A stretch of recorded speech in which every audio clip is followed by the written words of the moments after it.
Among Us. I know the name, you know the name, your grandma knows the name. At this point, the game needs no introduction. It's taken over the internet and subsequently the world the past few months. But why exactly is that? Why is a game that was released 2 years ago to an average of 3.5 players popping off right now in 2020? Well, after spending several minutes of research to deduce and discover what Among Us has done right, I've cracked the code. Before we continue on and I spill all these big juicy beans, if you'd like to go ahead and subscribe, that would be fantastic. My percentages are really not all that great, so every little bit helps me out. Thanks so much. No, this is food. This is beans! Reason number 1. Connectivity. Now, whether or not that is a real word is besides the point, but I think it encompasses the biggest reason for the explosion. The connections that Among Us creates, or more specifically, the content creators. Most of us spend our days watching YouTube, Twitch, hell, maybe even watch Facebook gaming, I don't judge. But because we see our favorite streamers and such enjoying themselves a good old round of friendship ending, it makes you, the viewer, want to join in on the fun. Maybe even have a chance to sneak your way into the lobby with one of these creators. Not only that, and I can't confirm this, but it does seem like SodaPoppin was the first streamer to really get Among Us out there. One of my viewers, who's a complete loser, was watching a PewDiePie video, and in the video, PewDiePie said something along the lines of like, man, I wonder who started Among Us, who really got it going. I don't know who it was, and he just didn't know it was me, and it just kind of pisses me off. I think Among Us owes me millions, but it's whatever. I played it, now everyone's copying me because I'm famous and clouded. And what's best about the connectivity factor is the player count. Among Us allows for 4 to 10 players to play at once in a game. Now, I don't know about you, but I don't have 10 friends I feel comfortable enough lying to throw them all into an Among Us lobby. I don't even have 10 friends in general. But that's where the streamers can go hard. It allows for so many big names and even smaller names to all play at once together. So not only can you enjoy the main streamer's point of view that you're watching, but it even gets you interested to go check out the other channels of who they're playing with, forcing you into a constant cycle of infinite combinations of Among Us games. Now, why isn't a game like Secret Hitler or Trouble in Terrorist Town popping off just as hard, if not harder? Well, that brings me to my second point.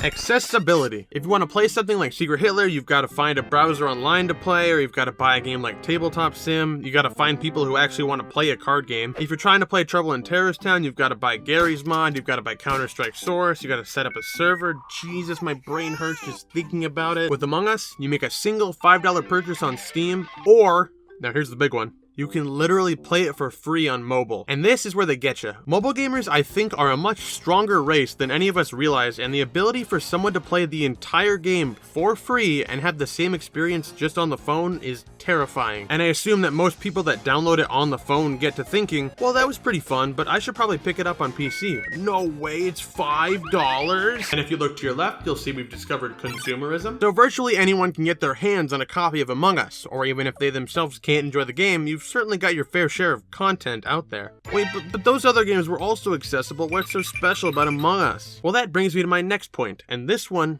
is really important. Simplicity. Among Us has an incredibly pick up and play appeal to it, not only with there being hundreds of easy to join servers live at literally all time of the night, but the art style and overall game is so simple yet done so well. There's no high-res graphics, there's no golden scar, there's no need for a 4K 1440p 240Hz triple deluxe monitor with a 3090 graphics card.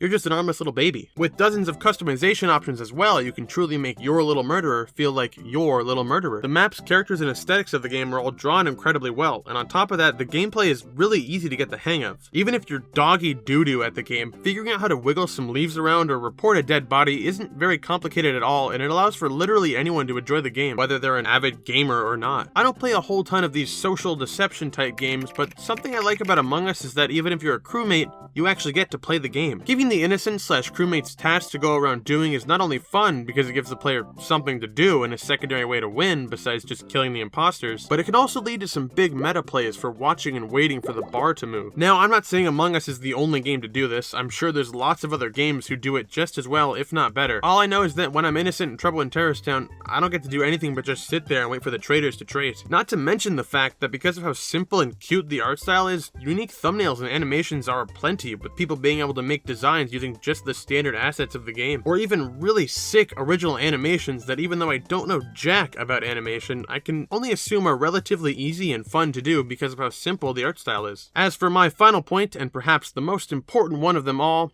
People love lying. When Fall Guys came out, I didn't expect it to stay on top for very long, but I also didn't expect it to die out so quickly. The main reason for me was because of the lack of variety in maps in the game. You could only play Fall Guys for so long before you experienced everything it had to offer. And on paper, Among Us is the same way. Among Us has had the same 3 maps and same tasks to do with very few changes made to the game. But why does it stay on top? Because people love 2 things in life: lying and deceiving. People love building a storyline and seeing how it plays out, seeing the mystery, the suspense. It captivates the viewer in a way that most other games simply can't do. If I grab you and throw you off in Fall Guys, I'm an asshole. If I lead you to believe I'm the most innocent player of all time and then I turn out to be impostor, I'm a literal god. These factors all work together to make a bloodthirsty, power-hungry titan that is running the content world right now. And now with the official cancellation of Among Us 2 and the devs shifting their entire focus to instead improving Among Us 1, I can't even imagine how well the game is going to do when everything gets updated and more maps get added. I'm incredibly interested to see how long Among Us will stay on top, and I'm especially curious to see what changes come from the Among Us 2 cancellation, but only time will tell. Thank you everyone for watching. That's it for me today. I hope you enjoyed the video. If you like, make sure to subscribe, follow my Twitter, follow my Twitch.